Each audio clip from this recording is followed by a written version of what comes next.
사도행전 16장의 말씀을 봅니다. 16절 말씀에서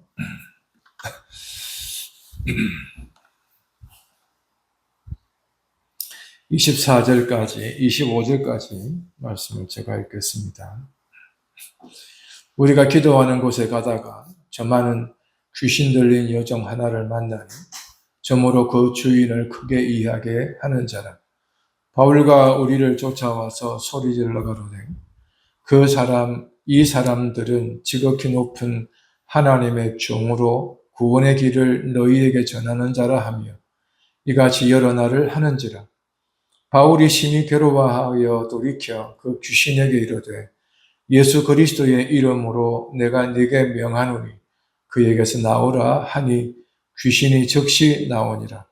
종의 주인들은 자기 이익의 소망이 끊어진 것을 보고 바울과 실라를 잡아가지고 저자로 관원들에게 끌어갔다가 상관들 앞에 데리고 가서 말하되 이 사람들이 유대인인데 우리 성을 심히 요란케 하여 로마 사람인 우리가 받지도 못하고 행치도 못할 풍속을 전한다 하거늘 무리가 일제히 일어나 송사하니 상관들이 옷을 찢어 벗기고 매로 치라 하여 많이 친 후에 옥에 가두고 간수에게 분부하여 든든히 지키라 하니 그가 이러한 영을 받아 저희를 깊은 옥에 가두고 그 발을 착고에 든든히 채웠더니 밤중쯤 되어 바울과 실라가 기도하고 하나님을 찬미하니 죄수들이 듣더라.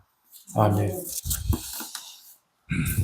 지난 주일에는 예수 그리스도의 이름으로 모든 민족을 통치하고 계십니다의 첫 부분인 복음을 받은 사람, 복음을 따르는 사람, 복음과 함께 하려는 사람들에 대한 자유함, 그 자유함에 관해서 함께 말씀을 나누어 보았는데요.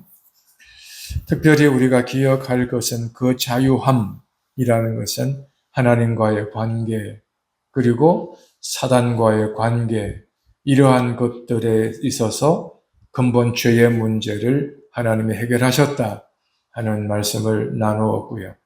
그리고 세 번째는 그 마음이 이제는 날마다 성령 안에서 새로워지고 또 새로워진 사람으로서 날마다 새로워져 감으로 마음을 다하고 힘과 뜻을 다해서 하나님을 사랑하는 자로 일어난 사건이 그리스도의 이름에 있다 하는 것을 나누었습니다. 오늘은 그 이름이 세상을 향한 하나님의 통치와 다스림이 드러나고 있음을 보여주는데 그 말씀을 나누기 전에 우리가 하나 의문에 또 의구심에 한 번 이상은 가졌을 법한 이야기를 해보려고 합니다. 하나님이 전능하다 하시죠. 또 전지하다 하십니다. 모르는 것이 없고 과거, 현재, 미래 모두 하나님의 이 지혜 앞에서는 또 알매서는 그 앞에서 드러나지 않을 것이 없는 만큼 모든 것을 아는 데 있어서 전지하시다 하는 거고요. 그리고 하나님의 힘, 능력이 전능하신다면 어떻게 세상에 죄가 들어왔을까? 사람들은 왜 죄악에 놓여 세상을 죄로 충만케 하고 있을까? 하나님의 형상으로 지었고 하나님이 보시기에 아름답고 선하고 좋았다 했는데 왜 전능하심과 전능하심에 걸맞지 않게 세상은 죄가 관영한 곳이 되었을까? 사람은 죄를 배우지 않았음에도 불구하고 왜 전문적인 죄악을 극에 달하는 죄악의 상을 보이며 살까?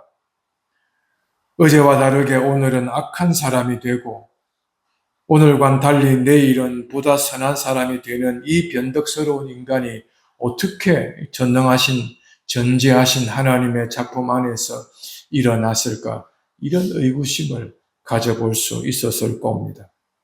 저 또한 그러한 하나님의 전능하심과 전지를 배웠을 때 왜 이 세상은 이랬을까? 이런 생각을 학생 시절에 가져보았더랬습니다. 성경에 대하여 성경에서는 그러한 것들을 세세하게 그리고 명료하게 말씀을 하고 있지는 않습니다. 근데 성경에 하나님이 어떤 분인가를 말씀하시고 인간이 어떤 일을 행함으로 그 인간을 향하여 하나님의 대응을 말씀하고 있는 종합을 이루어서 하나님이 왜 그랬을까를 알 수 있는 대목들이 있는데 그것은 하나님께서 인간을 창조할 때 자신의 형상대로 지었다는 것입니다. 그것은 생각하고 판단하고 학습하고 분석해서 누군가의 뜻을 알 수 있고 누군가의 의지를 알 수 있고 그래서 그 아는 것을 따라 살아갈 수 있는 능력을 가진 존재로서의 인간. 우리는 이것을 자유의지라 그렇게 말하기도 합니다. 이 인간의 창조의 자유의지를 가진 사람들은 하나님의 뜻을 알 수 있고 하나님의 생각을 알아서 그 생각을 따를 의지를 가진 존재로 지음을 받았다라는 것입니다. 그런데 그 인간이 하나님의 그 뜻을 따르기를 거부하고 하나님이 하지 말라 한 그 말씀을 함으로 인해서 죄가 세상에 들어오게 되고 죄악의 그 충만함이 더더욱 충만의 충만을 더하고 있는 세상으로 만들어갔죠. 그런데 이 하나님께서는 이 자유의지를 주어서 그래서 인간이 하나님의 뜻을 따르게 하였던 것이 실패로 돌아가자 하나님께서는 그 뜻을 돌이키지 아니하시고 둘째 사람, 즉 아담을 보내기로 작정을 하셔서 하나님께서 자기 아들이 그 예수님을 인간의 몸을 입고 둘째 아담으로 오게 하려 하셨다는 것입니다. 그래서 제1아담, 첫째 아담이 범죄하고 세상을 죄악으로 관영토록 한 그 아담, 그 후손들에게 내가 둘째 아담을 보내겠다. 그가 오셔서 회복하고 하나님의 뜻을 이룰 것이다 하여서 그 이후에 사람들이 이 하나님의 약속을 붙들고 살아야 했었던 거거든요. 그것이 3000년 이후 역사를 지나면서 마리아와 요셉의 몸에서 태어난 그 예수님. 마리아와 요셉의 몸이라 하여 두 사람의 관계 안에서 태어난 것이 아니라 마리아의 몸을 사용하여서 예수님이 사람의 몸을 입고 이 땅에 오게 한, 즉 하늘로부터 오게 되어진 사람, 그 사람이 오셔서 하나님의 뜻을 이루고 죄인의 죄값을 지불하고 죄가 없으신 그가 죄인이 되셔서 죄의 값을 청산해내신 하나님의 뜻을 이루어낸 거거든요. 그래서 하나님의 이 전체의 역사를 보면 하나님은 하고자 하신 뜻을 첫 사람을 통해서 하려고 하였지만 그가 불순종함으로 그것을 어그러지게 만들어 놓았습니다만 둘째 아담이신 하나님의 아들이 오셔서 전적으로 순종해 내심으로 그 인간의 뜻을 회복시키시고 근본 인간의 죄의 문제를 해결해 놓으셨던 사랑을 우리에게 말씀해 주셨거든요. 예수님께서 이 땅에 오셔서 그 이름으로 죄인을 구원하시고 그 이름으로 사단의 권세에서 자유하게 하시고 그 이름 안에서 인간이 새로운 형상을 힘입어서 하나님을 마음을 다하고 뜻을 다해서 사랑할 수 있게 되어진 거거든요.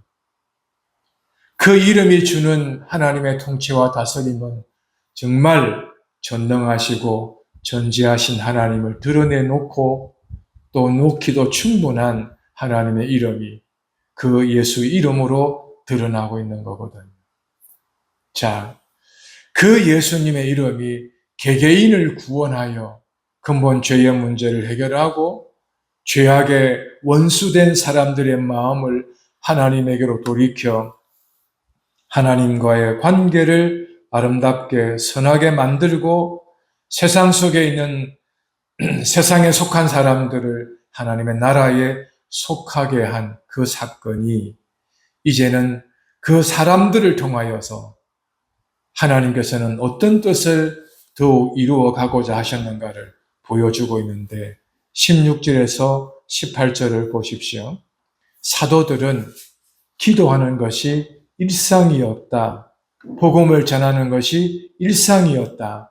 하는 그 일상을 살아가고 있는 곳에서 16절 기도하는 곳에 가다가 저 많은 귀신에 사로잡혀 그래서 그 소녀는 그 주인을 굉장히 이롭게 하는 사람으로 그는 그의 일상을 살아내는 또 한 사람을 보게 됩니다.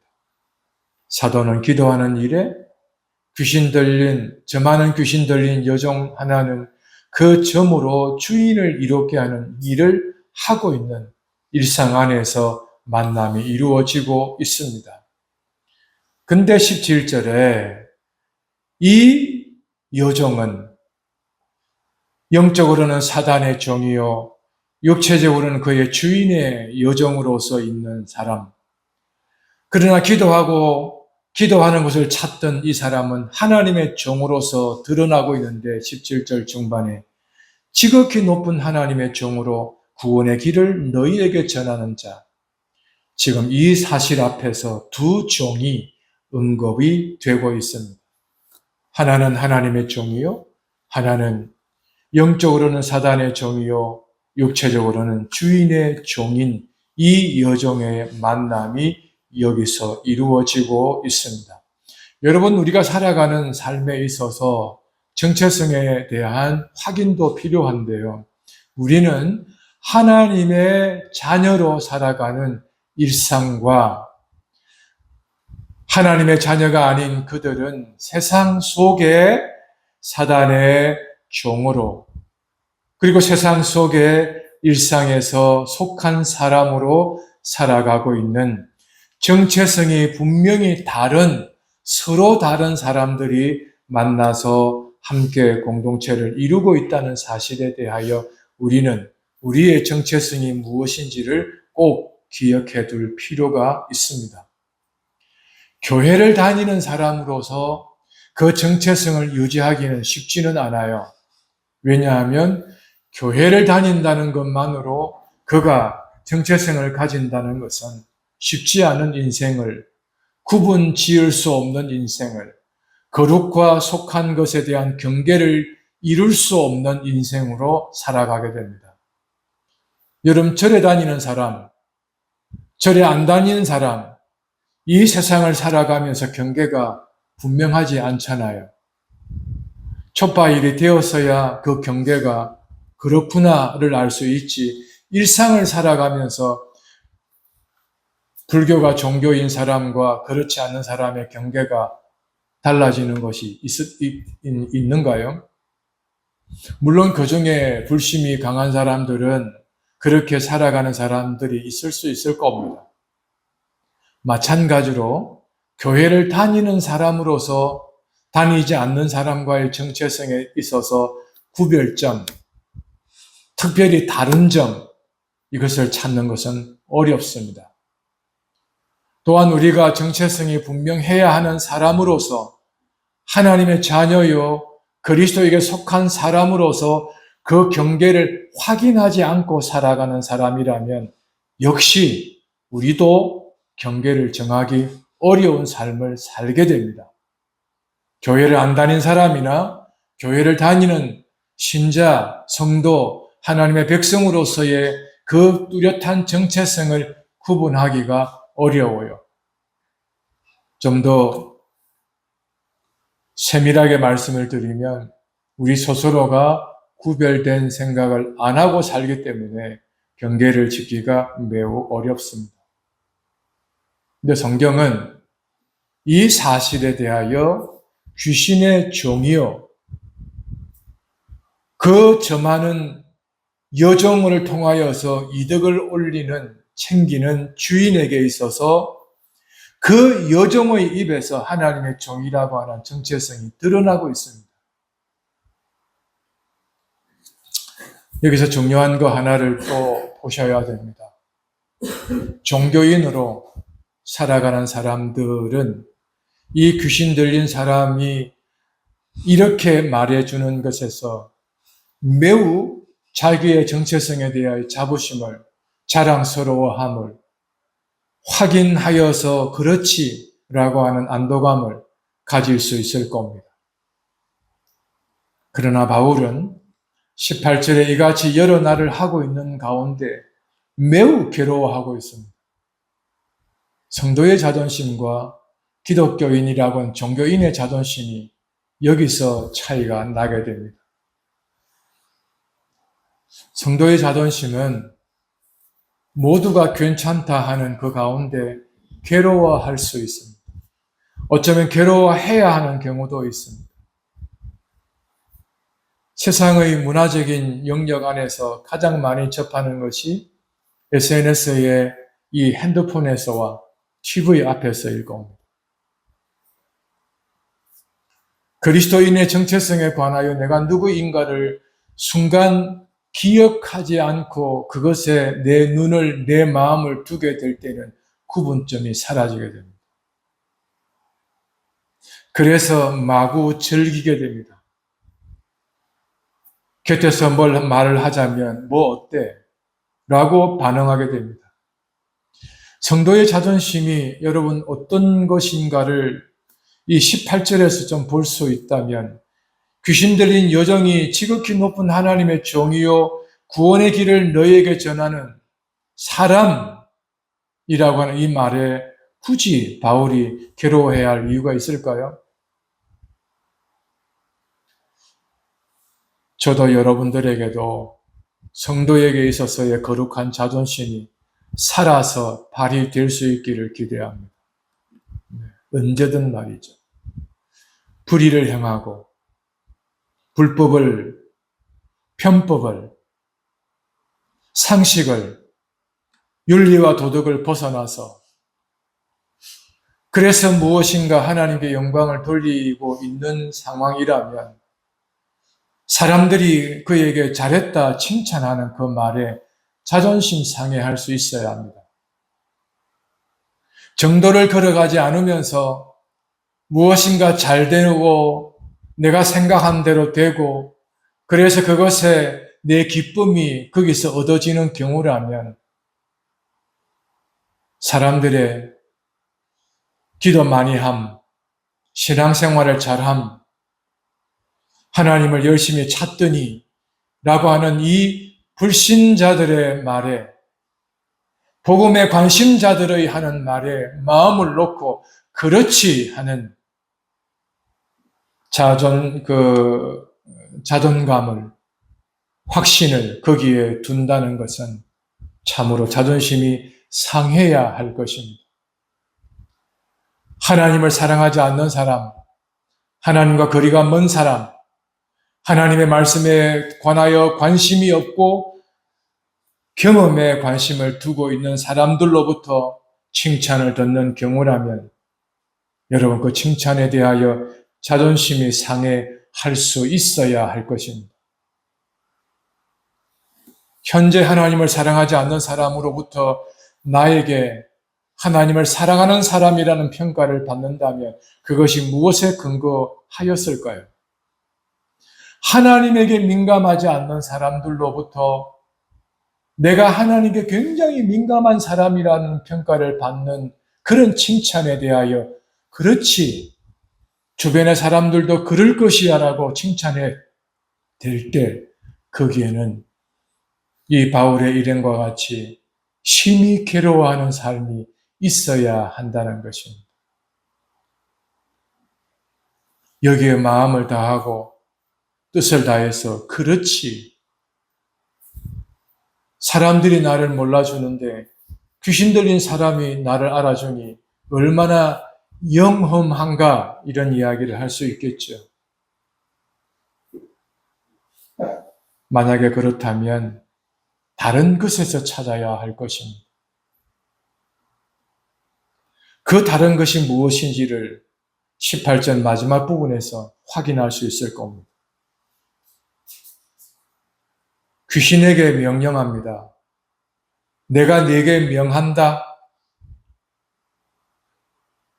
내가 네게 명한다는 이 명함과 예수의 이름으로라는 이 의미의 관계를 우리는 잘 기억하셔야 할 것입니다. 예수님께서 사도들에게 내 이름으로 세례를 주고 내 이름으로 가정에 들어가면 평안을 빌고 내 이름으로 소자에게 냉수 하나를 대접하는 것도 내게 하는 것이라 하는 섬김도, 또한 병든 사람을 향하여 기름을 바르며 내 이름으로 기도하라고 하시는 이 행위도 행위와 더불어서 내 이름으로 하는 의미를 깊이 상관성 있게 다루고 있습니다. 바울은 예수님의 이름으로 그에게 말하고 있다는 것입니다. 그 말이 명령형으로 나타나고 있다는 뜻이겠죠. 그 사람에게, 그 귀신에게 하는 말이 뭡니까?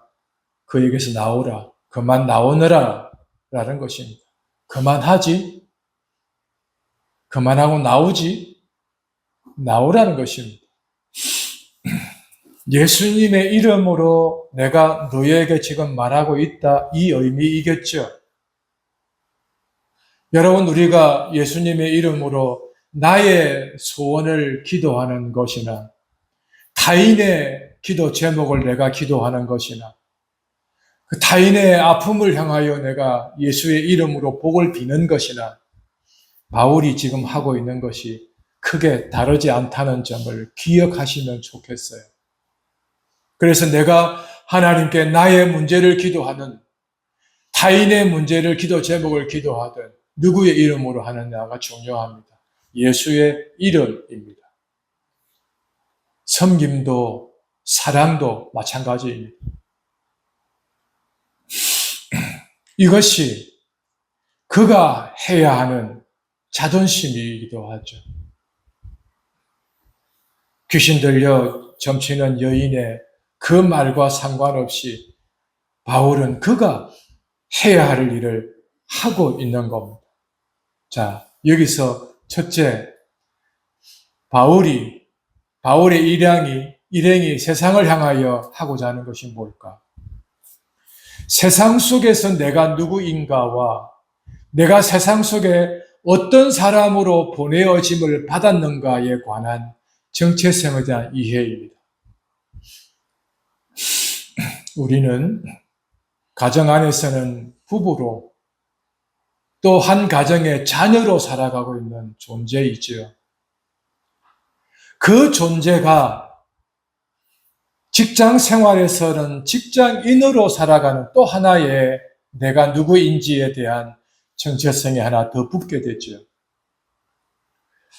일상을 살아가면서 내가 취미 생활을 하는 것도 그 취미에 대한 정체성이 하나 더 붙게 되죠. 그러니 삶의 전 영역에서 내가 누구인가에 대한 이해를 가져야 되는 것에서 바울은 예수의 이름으로 보내어진 사도입니다. 그래서 이 여인에게 그가 해야 할 일을 하려 하는 것입니다. 이 일에 있어서 여인은 사도 바울이 하고 있는 일에 자신을 노출시켜내고 있습니다. 그리고 따르고 있습니다. 근데 이 여종은 그가 할 수 있는 일이 무엇일까요? 귀신에 사로잡혔다는 것이에요. 귀신에게 나오라고 하는 겁니다. 그러면 이 여종은 로봇일까요? 여기에 다루어 내고 있지는 않아요. 만약에 여러분들이 이 여종이라면, 제가 바울이라면, 여러분들에게 있는 귀신을 향하여 제가 명령한다고 합시다. 그만하고 나오느라 했을 때 이 말을 누가 또 듣고 있습니까? 여러분들이 듣고 있는 거잖아요. 자, 이 사도 바울의 말을 들었을 때 이 여종이 생각할 때 나를 장악하고 있는 것이 누구인가를 알았을 거 아니겠습니까? 나를 귀신이 붙들었구나. 귀신이 나와 함께 하였구나. 물론 그때 그가 알았던 것은 아니겠죠. 근데 문제는 이 여종이 함께 듣고 있다는 것입니다. 들으면서 여종이 안 되는데, 너 나가면 안 되는데 이랬을까? 여종은 그래, 너 좀 나가주렴 이라고 했을까? 여기에는 어떤 것도 등장하지 않습니다. 그냥 나가라는 것이었어요.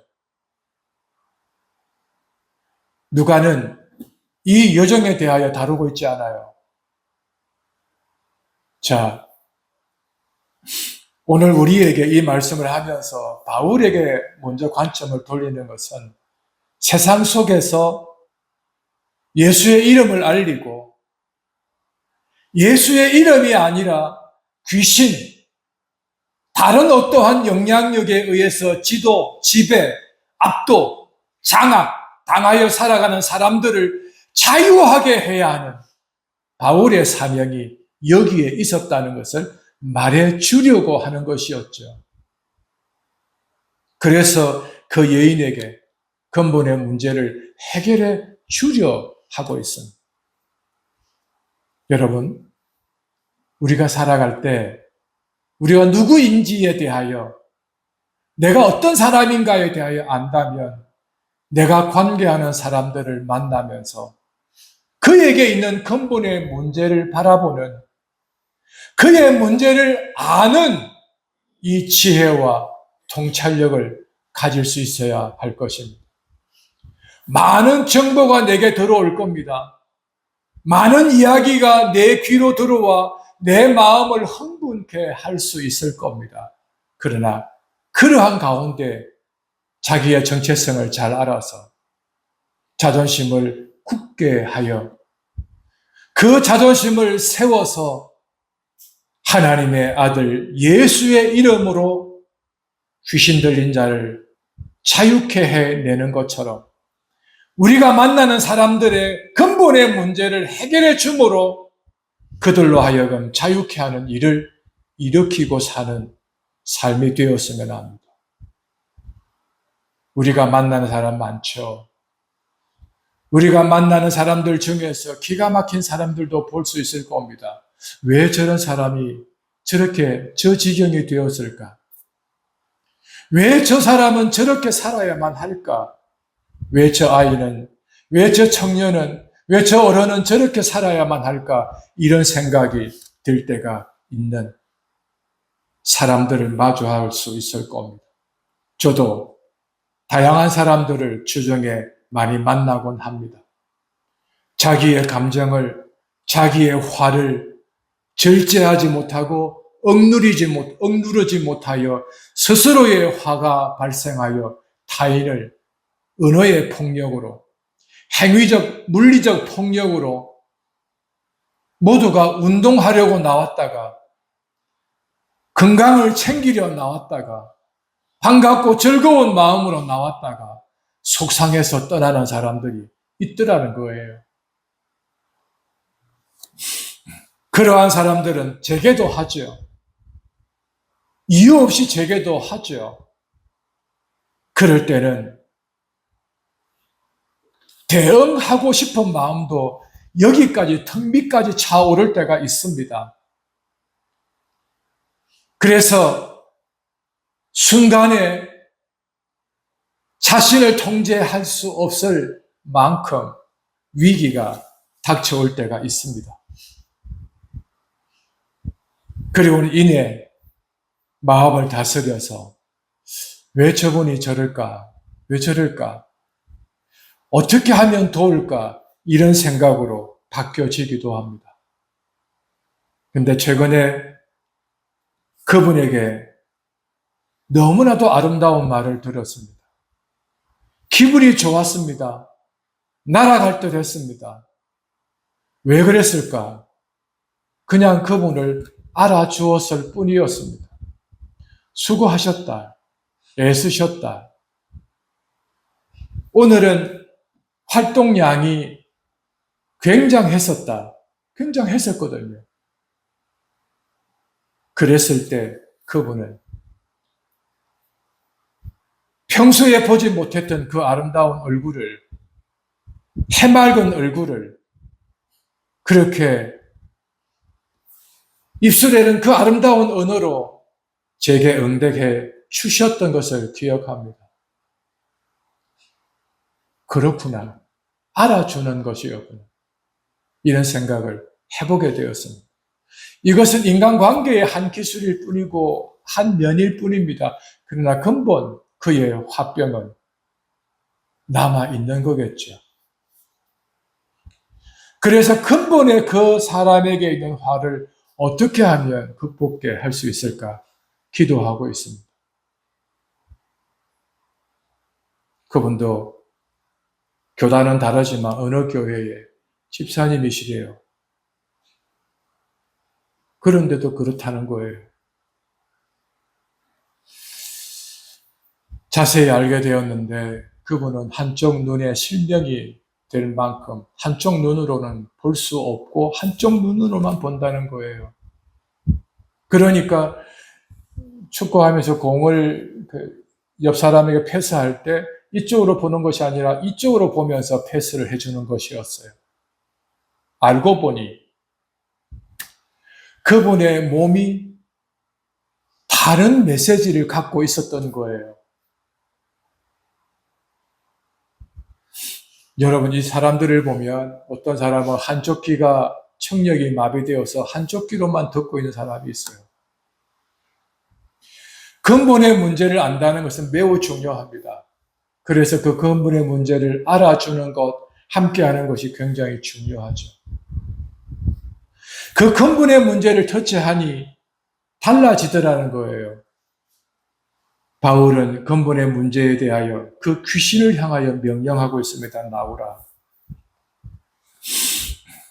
그래서 그 사람이 온전케 되었습니다. 자, 두 번째 환경으로 적어 들어가 봅니다. 19절을 보십시오. 종의 주인들은 자기 이익의 소망이 끊어졌다는 것을 보았다고 합니다. 즉 알았다는 것이지요. 이제는 돈은 이 소녀를 통하여 이익을 얻을 수 없다는 것을 알아버린 겁니다. 이 소녀는 그 주인이 돈을, 재화를 벌어들이는 도구였습니다. 근데 그것이 끊어졌습니다. 그래서 그 여인은 더 이상 이 일에 쓸모가 없는 그런 관계로 전락해버렸어요. 그랬더니 이 주인들은 바울과 실라를 잡아갑니다. 여러분 19절에서 왜 바울과 실라만일까요? 누가도 있었고 다른 사람들도 이 일행에 대하여 생각해 볼 수 있는 사람들이 있었는데 왜 이 두 사람만이었을까? 27절을 보면 그 이유를 어느 정도는 알 수 있습니다. 상관들 앞에 데리고 가서 말하되 이 사람들이 누구라는 겁니까? 유대인이라는 것입니다. 그래서 이들을 중심으로 데려갔다는 것을 알 수 있습니다. 그것은 16장 12절에 거기서 빌립보에 이르렀다. 이 빌립보는 11절에 드로아에서 배를 타고 사모드라가에 직항하여 이튿날 네아폴리로 가고 등등 이야기하는 이 정치적인 영역 안에서 로마의 개입이 있었던 곳이고 12절 중반에 로마의 식민지라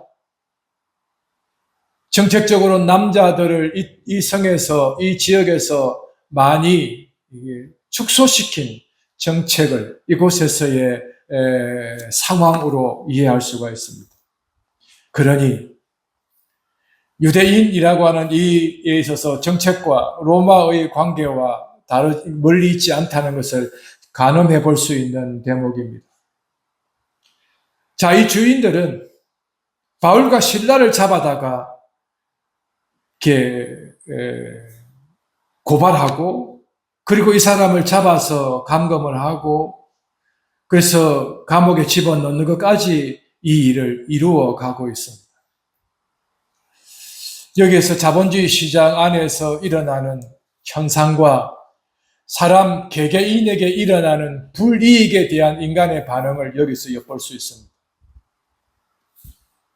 여러분, 사람에게 불이익이 생기면 어떻게 될까요? 심리적으로, 행동적으로, 인지적으로 상당한 반응이 일어나게 됩니다. 심리적으로는 분노하게 되죠. 자기 방어의 기제가 일어나게 되죠. 인지 부조화가 일어나게 되죠. 그래서 불이익이 생기면 감당할 수 없게 된 일이 발생하고 맙니다. 이런 일이 생기면 행동으로 나타납니다. 이 행동으로 나타날 때 학습에 무기력이 일어나게 되고요. 그리고 질서, 규칙, 혹은 규범, 이런 것들에 대하여 무용하게 됩니다.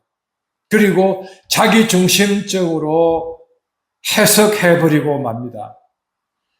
그리고 인지적 편향성과 관련된 반응이 일어나는 것은 공감력을 상실하게 됩니다. 따라서 그가 해야 할 일들에 대하여 하려고만 마음 먹으면 걷잡을 수 없는 일이 발생되고 맙니다. 이것이 집단의 권력이 힘이 있는 사람이라면 그 힘과 더불어서 관과 더불어서 협력하게 될 수도 있습니다.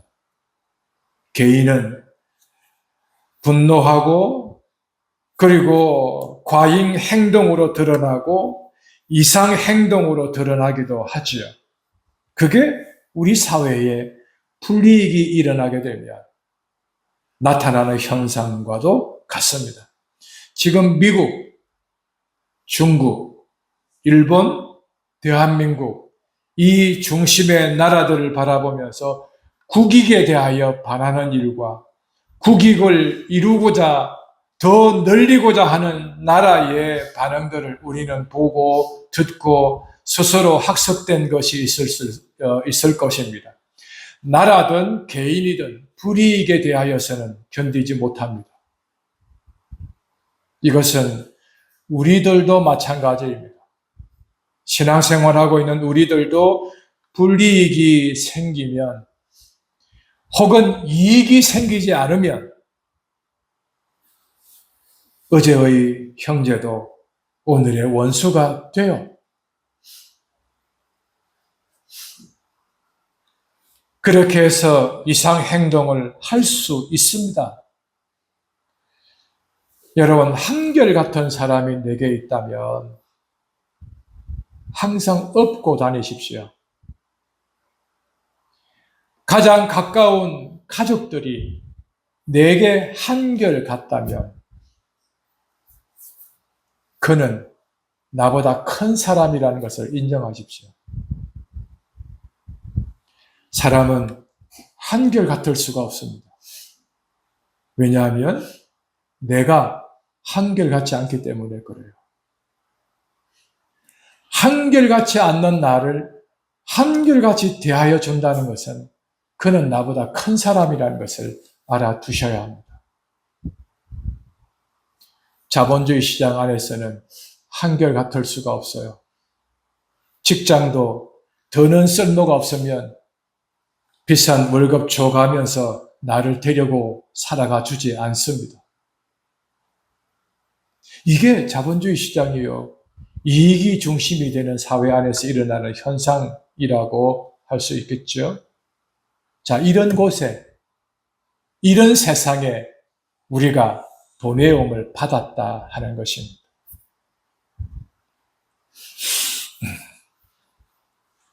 (19절) 바울의 입장에서 보겠습니다. 주의 이름으로 하던 일을, 해야 하는 일을 했을 뿐인데 그 일은 이 종의 주인의 수익을 끊어버렸다는 것입니다. 이건 남의 집의 재산을 손해를 끼쳤다는 것과 같죠. 그렇지 않습니까? 복음을 잘 전하면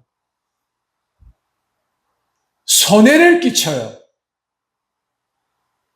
불의한 행동을 멈추게 하고 부도덕한 삶을 멈추게 하고 미성숙한 인격적 삶을 멈추게 하고 불완전한 인생사를 멈추게 하고 남을 해롭게 하는 삶을 멈추게 하고,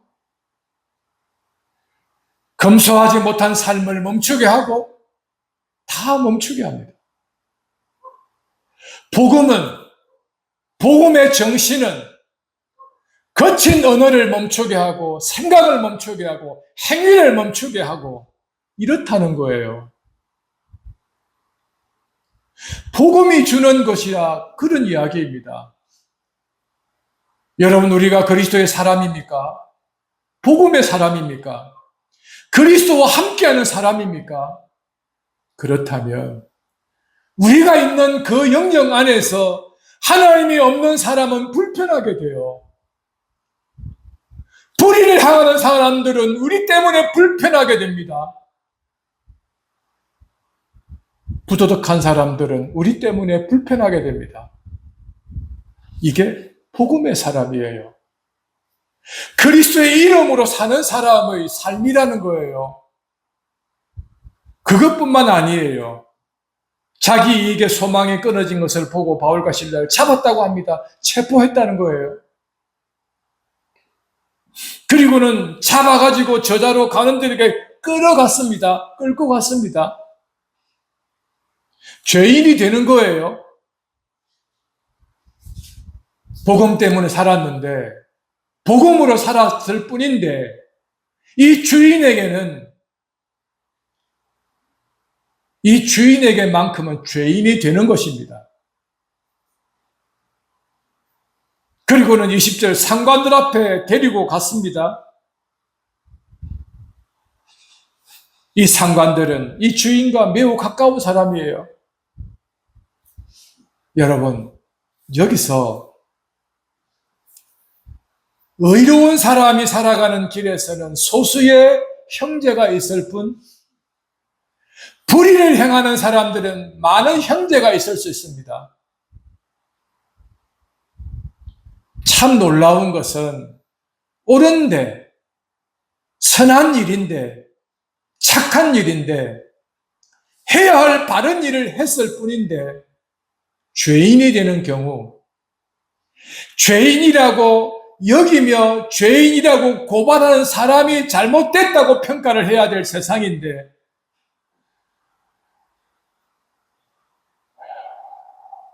20절에서 23절까지 보면 잘못됐다 하지 않아요. 우리가 살아가는 세상에 누구도 그냥 기본적인 상식만으로 봐도 저건 잘못됐는데, 잘못된 행동인데, 잘못된 말인데 라고 할 만한 것들도 아니야 하는 사람이 더 많을 수 있습니다. 그게 사람입니다. 사람이 하는 그 활동에서 나타납니다. 예수님 당시에도, 초기 기독교 역사에도, 중세시대의 교회 역사에도, 지금의 교회 역사에도 옳은 것을 말해도 옳지 않다라고 말하는 사람들이 교회 안에 천지입니다.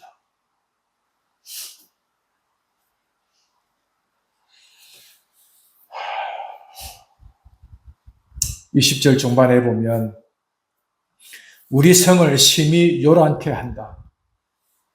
언제 그랬습니까? 그죠? 요란케 했죠. 로마의 황제의 이름이 아니라 예수 그리스도의 이름으로 하였으니, 황제의 이름이 아닌 그리스도의 이름으로 하였으니 말이죠. 21절에 로마 사람인 우리가 받지도 행치도 못할 것을 행하고 있다. 하면 안 되는 일을 하고 있다는 것입니다. 로마의 법이 규제하는 것을 하지 말라는 것이 있겠죠. 그래서 그 일을 하고 있다는 것입니다. 그리고 21절 마지막 부분에 받지도 못하고 행치도 못할 풍속을 전한다라는 것입니다. 여러분, 이 풍속이라는 것은 습관, 관습 혹은 법, 이렇게도 해석이 가능합니다. 이 풍속이란 단어가 쓰여졌던 용례가 이런 세의 영역 안에서 사용되었다는 것을 참고해 주시면 좋겠네요.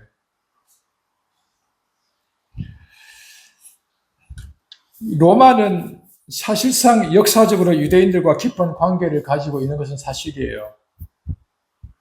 그러나 유대교가 로마와 깊은 상관성이 있어서 기독교는 이 유대교와 로마가 함께한 그 대척점에 있는 대상이 기독교거든요. 그 연장선상에서 기독교인으로서의 박해는 계속적이었는데 여기에서 그대로 드러나고 있음을 보게 됩니다.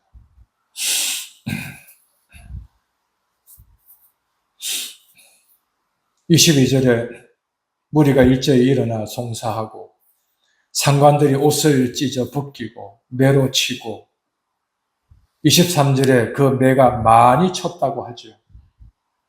아니 예수의 이름으로 이 여종을 고쳐놨는데 회복시켰는데 이게 매 맞을 일입니까?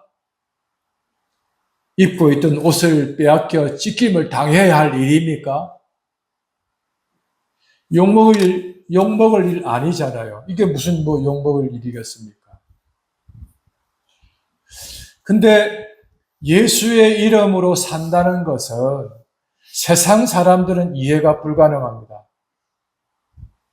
예수의 이름으로 살아낸다는 것은 고난이 있고 모함이 있고 핍박이 있고 아픔이 있고 고통이 있어요.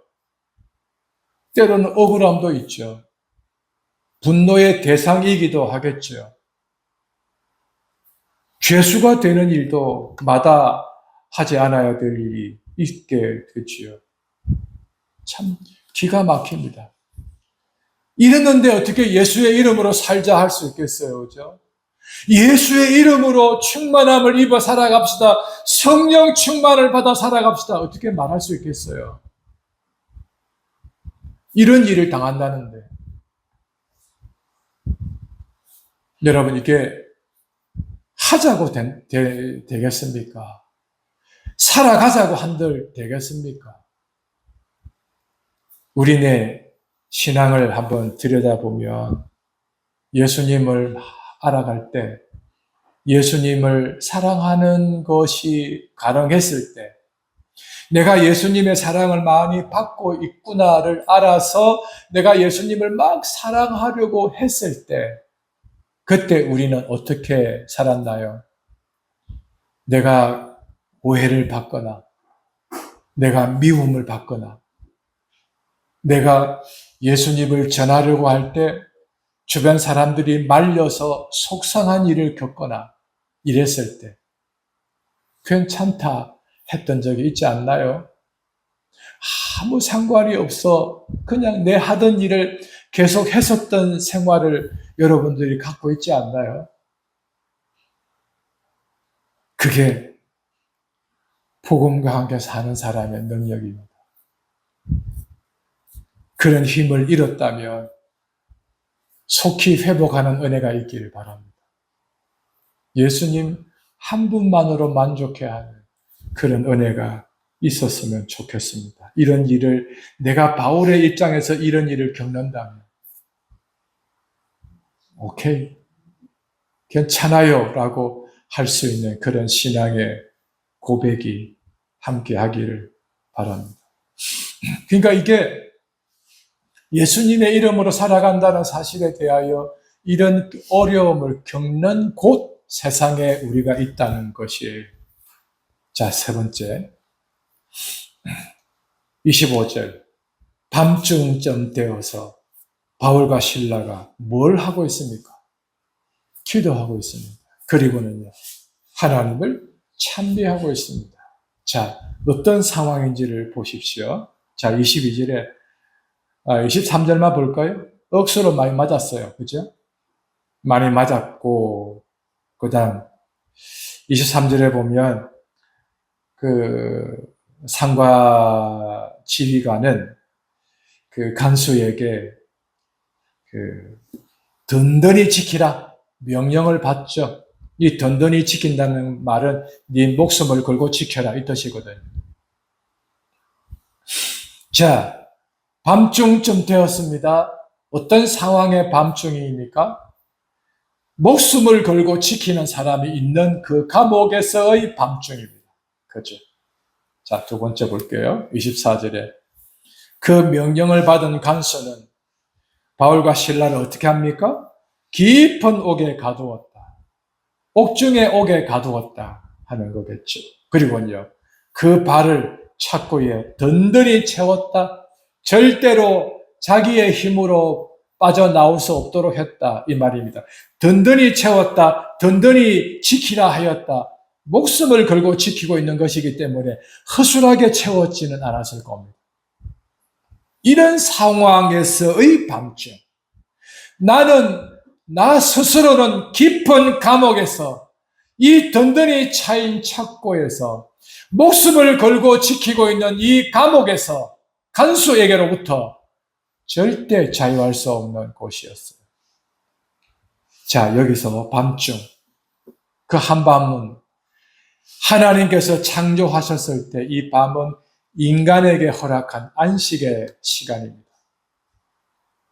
해가 떠서 해가 지는 시간까지 노동에 수고를 해야 했고 자기가 해야 하는 삶의 에너지를 사용해서 해야 하는, 살아야 하는 삶을 살아야 했던 삶, 그 삶 이후의 밤은 안식의 시간입니다. 육체가 이 밤은 쉼을 가져야 하는 하나님의 사랑이 있는 시간입니다. 현대사회는 밤중도 불을 켜놓고 창조자가 허락한 쉼을, 안식을 반납하고 살죠. 그러면서 몸이 아프고 마음의 여유가 없고 등등 이런 말씀들을 하시죠. 창조의 질서를 따라 살지 않고서 그렇게 못 살겠다 하는 사람들이 있죠. 이 밤에, 그 안식의 밤에도 안식을 반납하며 밤중이 되어서 그 한밤중에 바울과 실라가 기도하고 있습니다. 여러분, 이 기도했다는 것을 달리 생각해 보셔야 됩니다. 기도는 누구에게 하는 것일까요? 하나님에게. 그러면 누구를 찾았다는 것일까요? 하나님을 찾았다는 것입니다.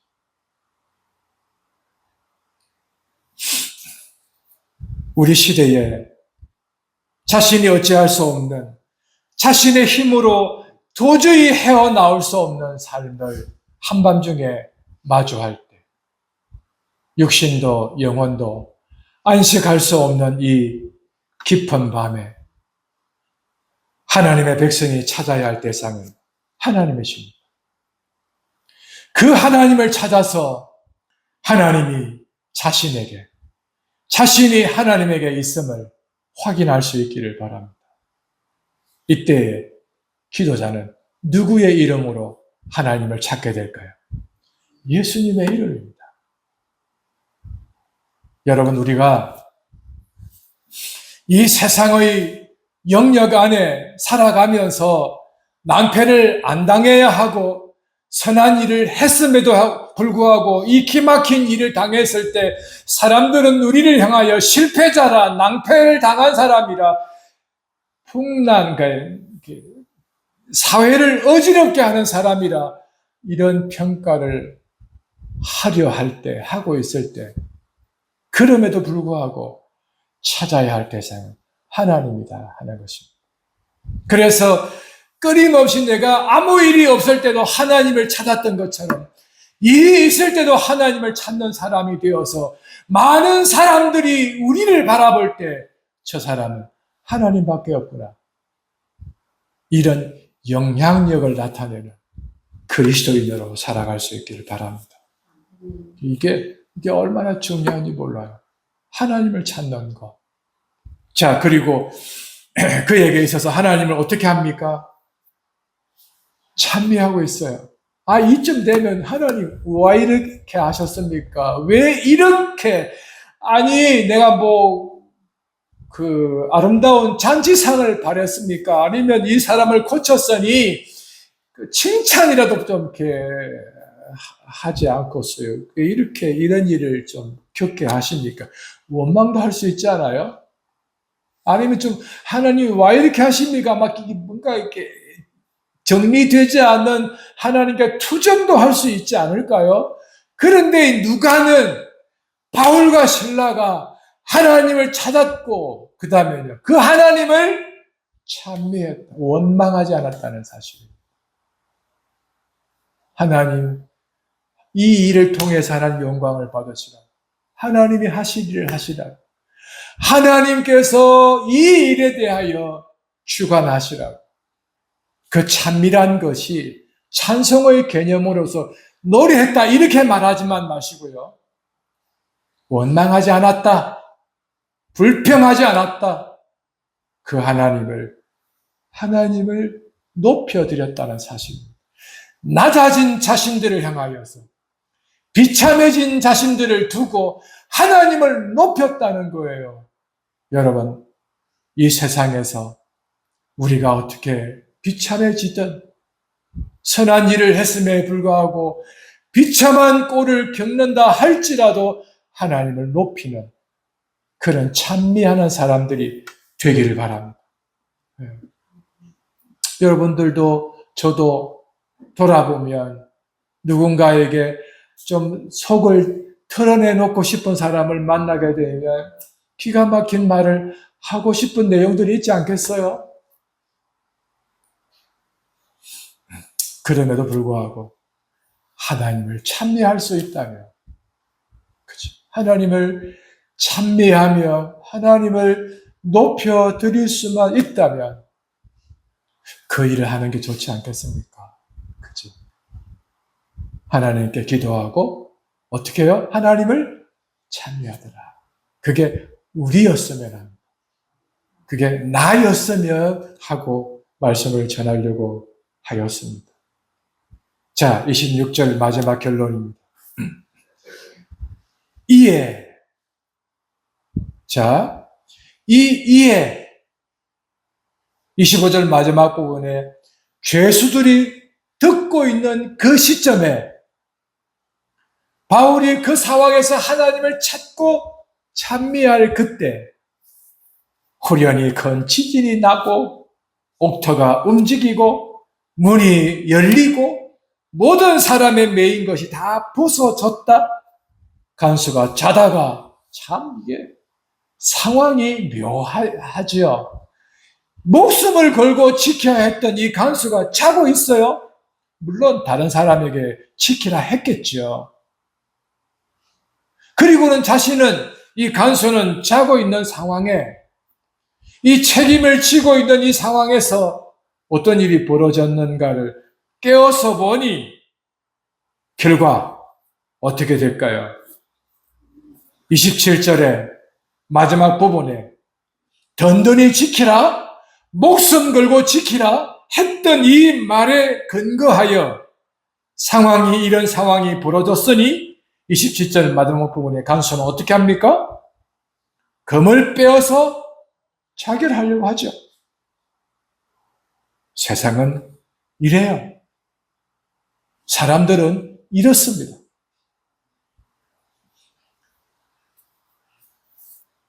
권력을 가진 사람의 종이든 군사이든 아니면 어떤 일로 인하여서 채무관계로 말미암아 종이 되었든 귀신에게 사로잡혀 종노릇하며 그 주인의 수익을 담당하였던 삶을 살았든 소망이 끊어진 것, 책임에 있어서 책임을 물어야 하는 상황에서 일어나는 현상은 도피와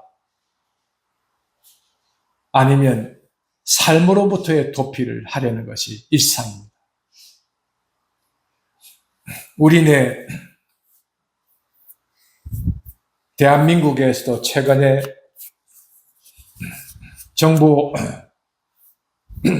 조망센터에 화재가 나고 거기에 관련된 사람이 자결을 하고 이런 일을 우리는 또 정보로 듣게 되죠. 그냥 나타난 현상의 한 토막의 뉴스에 해당되겠습니다만 우리가 듣지 못하고 알지 못하는 영역에서 이와 유사한 일들이 얼마나 많이 일어나고 있겠습니까? 사람의 특징 중 하나, 어떤 일이 생기면 회피합니다. 도피하거나. 그리고 그 관계에서 멀어지려 하죠. 그래서 스스로 목숨을 끊으려 하는 사람들이 생각에 일어나게 될 겁니다. 최근에도 동계 목사님의 가정사로 제게 전화를 하셔서 2시간가량 통화를 하며 제게 하신 말씀이 하나 있어요. 형님, 사람이 자살하는 것을 알겠습니다. 왜 목숨을 끊으려 하는지 그 심정을 알겠습니다. 이런 이야기를 제게 해 주었습니다. 사람들의 공통적인 특징인가 봅니다. 작게도 크게도 회피와 도피에 있어서. 그런데 이 간수를 바라보던 바울과 그 일행들은 28절에 말합니다. 내 몸을 상하게 하지 말아라. 우리가 다 여기 있다. 29절에 간수가 등불을 달라고 하며 뛰어들어가 무서워 떨며 바울과 실라를 보았습니다. 그리고는 30절에 선생들아, 내가 어떻게 하여야 구원을 얻을 것인가? 라고 말합니다. 31절 다 같이 읽습니다. 가로되 주 예수를 믿어라. 그리하면 너와 내 집이 구원을 얻으리라 하고. 17절을 확인해 보겠습니다. 귀신 들린 여종이 뭐라고 했습니까? 중간에서부터만 봅시다. 지극히 높은 하나님의 종으로 구원의 길을 너희에게 전하는 자라. 누가는 구원의 길을 전하는 사람에서부터 구원을 받는, 구원하시는, 구원 얻을 수 있는 그 이름, 예수 그리스도의 이름을 밝히고 있습니다. 자, 그래서 미흡한 복음을, 온전할 수 없는 상황 속에 있는 복음을, 정체성에서의 그 사실을 이제는 바울의 입에서 복음을 전하여 구원을 받게 하고 있습니다. 32절 같이 또 읽어보겠습니다. 주의 말씀을 그 사람과 그 집에 있는 모든 사람에게 전하더라. 33절에 보면 간수가 저희를 데려다가 그 맞은 자리를 씻기고 자기와 그 권속이 다 세례를 받았다. 구원은 믿음으로서만이 아니라 이 사실에 대해 주의 말씀을 계속해서 그리고 주께서 권한 회개와 순종애로 나아가는 세례까지 그에게 함께하고 있습니다. 34절에 같이 읽어봅시다. 저희를 데리고 자기 집에 올라가서 음식을 차려주고 저와 온 집이 하나님을 믿었으므로 크게 기뻐하더라. 성도의 교제를 나누고 있습니다. 자기 집에 모셔드려서 식사의 교제를 함께하며 여기서 식사의 교제만 한 것이 아니라 계속해서 말씀을 함께 나누는 시간을 가졌다 하는 것을 확인해 볼 수 있습니다. 여러분, 이게 예수의 이름으로 말미암아 보이는 세상 속에서의 영향력입니다. 그리스도의 이름으로 모든 민족을 통치하고 계시는 하나님의 통치를 드러나게 하는 삶이었습니다. 이것은 우리에게 맡겨진 일과 같습니다. 오늘 우리가 복음을 전하고 믿어봐라. 예수 믿어볼래? 그러고는 그와 가까이 하기에는 너무 먼 당신으로 지내는 것이 아니었다는 것이에요. 전도는 하겠는데 계속해서 말씀의 교제를 나누고 함께 식사의 교제를 나누고 성도의 교제를 나눈다. 쉽지가 않습니다. 여러분, 이것이 우리가 복음을 가진 사람이요, 예수 그리스도의 이름 안에 부르심을 받은 한 사람이라는 것을 기억한다면 우리를 통하여, 교회를 통하여 이 이름이 계속 전해지기를 바란다 하는 것을 알 수 있어야 합니다. 그래서 우리가 살아가는 삶의 일상 속에서의 일상을 살겠죠? 가정에서, 직장에서, 사회에서 살아가겠죠. 살아가면서 삶의 전 영역 안에서 내가 누구인지를 알아야 됩니다. 그래서 그 그리스도의 이름을 가지고 복을 빌고, 그리고 말씀의 교제를 나누고 근본의 문제에 대하여 해결의 은혜를 입고 지속적인 성도의 교제를 나누는 것, 그래서 모든 민족과 열방 가운데 주일이 아니라 일상의 삶의 영역 안에서도 통치가 일어나도록 하는 이 일을 우리가 했으면 합니다. 나뿐만 아니라 나를 통해서 우리 삶의 영역 안에서 이 나라가 그리스도의 이름으로 다스려지기를 바라는 것이어야 되겠죠. 여러분들의 가정에서, 여러분들의 직장에서, 여러분들이 살아가는 삶의 현장에서 이 통치와 다스림이 잘 일어날 수 있기를 주의 이름으로 부탁합니다. 기도하겠습니다. 하나님 우리 아버지, 주의 사랑을 말씀 안에서 보여 알게 하셨으니 우리가 하지 못하는 것에 도전을 받고 우리가 하지 않았던 것에 돌이킴을 갖고 예수의 이름으로 믿음을 가졌다 하는 것에서 예수의 이름으로 파송되어 살아간다 하는 것까지 이제는 하나의 삶을 이룰 수 있도록 하옵소서. 복음을 전하지만은 그러나 인격적, 유기적 관계를 가지며 성도의 교제를 가지는 데까지 소홀히 하였던 우리들에게 이제는 적극적으로 이 일에까지 이르러서 교제하고 함께 말씀을 나누고 교제하는 그런 자리까지 나아가게 하옵소서. 주의 이름이 나와 우리 가정, 우리가 살아가는 삶의 모든 영역 안에서 펼쳐짐으로, 속에 전해짐으로 다스림이 이루어질 수 있도록 하옵소서. 구주 예수님의 이름으로 기도합니다. 아멘.